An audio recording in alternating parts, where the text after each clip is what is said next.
Bom dia, segundo ano, tudo bom com vocês? Hoje, dia 12 de maio, vamos para mais uma atividade de inglês. Atividade esta, Relative Pronouns. É o conteúdo que nós estamos estudando, ok? Hoje nós vamos fazer mais uma atividade avaliativa. Lembrando, são duas questões. A primeira você vai completar e a segunda você vai responder, reescrever as frases. Mais um lembrete, vocês vão copiar as duas questões no caderno, vão tirar foto e me enviar, feitas no caderno. Se o aplicativo não te der a opção de tirar foto e me enviar, o que vocês vão fazer? Quem está usando o computador para assistir às aulas, vai lá no Word, digita as questões com as respostas e envia no meu e-mail. Quem não estiver usando o computador e não tiver acesso ao Word, pode digitar no aplicativo mesmo as questões com as respostas, ok? Então vamos lá, a leitura e a explicação das questões.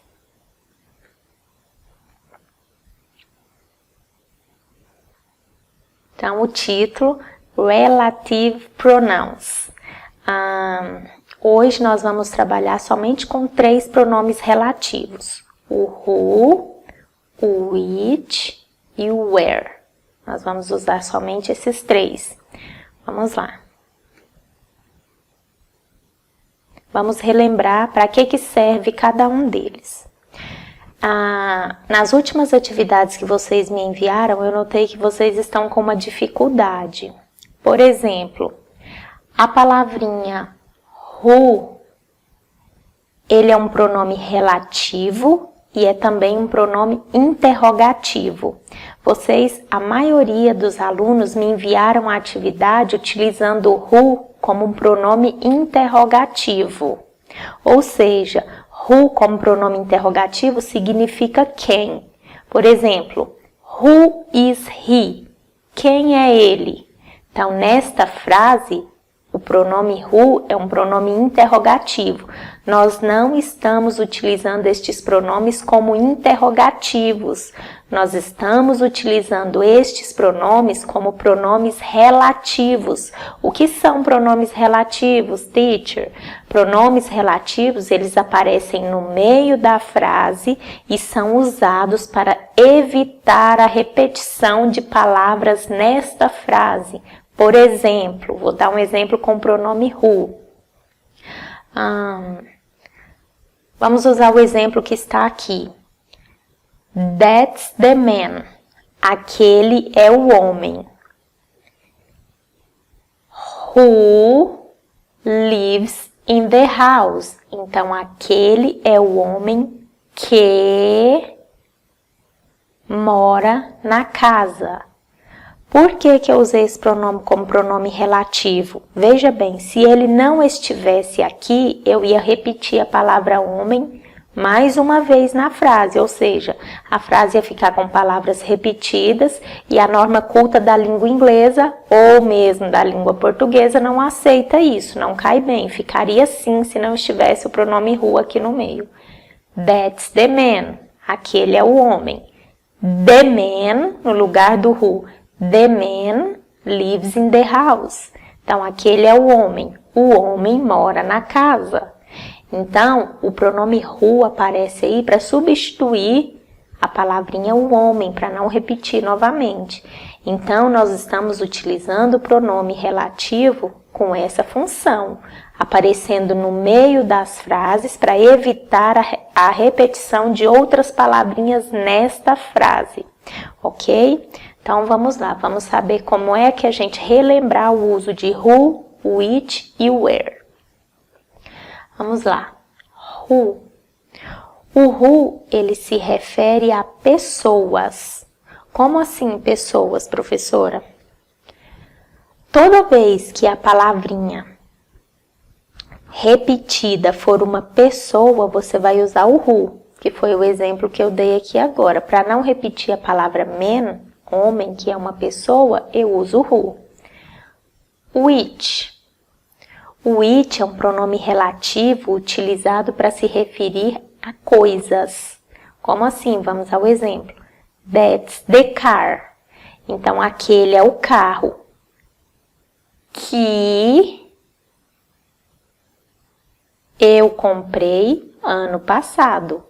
Então, a palavra car, para não ser repetida, eu usei o pronome which.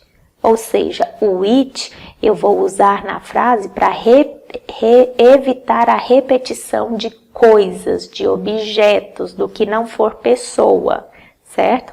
Então, para evitar a repetição da palavra car novamente na frase, eu usei which. Se não tivesse o which, a frase ficaria assim: That's the car. Deixa eu apagar para vocês acompanharem. That's the car. Aquele é o carro. The car, o carro que eu comprei ano passado, certo? Então, para evitar, usei o which.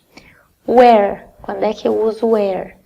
Where, você vai utilizar o where nas frases para se referir a lugares, places, lugares.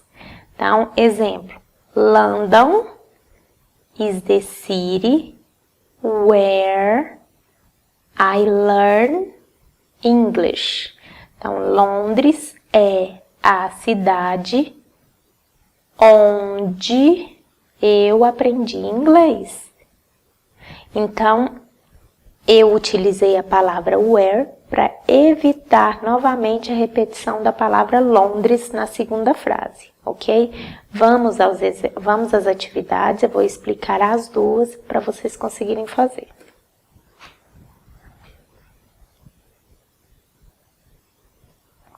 Então, na primeira atividade, nós temos os espaços e você vai completar com um dos três pronomes relativos. Ou who, ou which, ou where. Só para a gente lembrar, vamos deixar escrito aqui em cima. Who, para se referir a pessoas. Which, quem se lembra? Muito bem, para se referir a coisas. Objetos. E o where para se referir a lugares. Lugares. Então, vamos lá. Vou fazer a atividade número 1 e as outras eu vou somente fazer a tradução para vocês. This is the boy. Had an accident.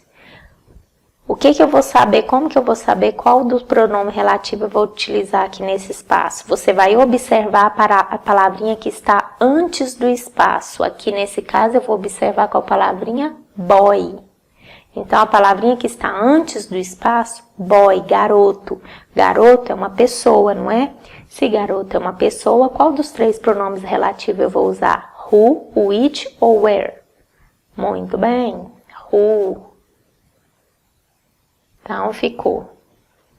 This is the boy.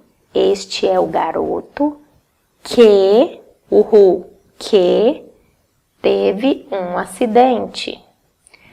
Frase número 2. Yesterday, I saw a car. Was really old. Então, aqui, na questão número 2, qual a palavrinha que você vai observar para saber qual pronome utilizar? A palavrinha car. Então, a partir disso daí, who, which ou where. Questão número 3. Mandy is the girl I met on Friday. Então, qual palavrinha que você vai observar? Girl. Questão número 4. Can I talk to the girl is sitting on the bench? Então, qual a palavrinha que você vai observar para utilizar o pronome relativo? A palavrinha que vem antes do espaço. Girl, aqui também.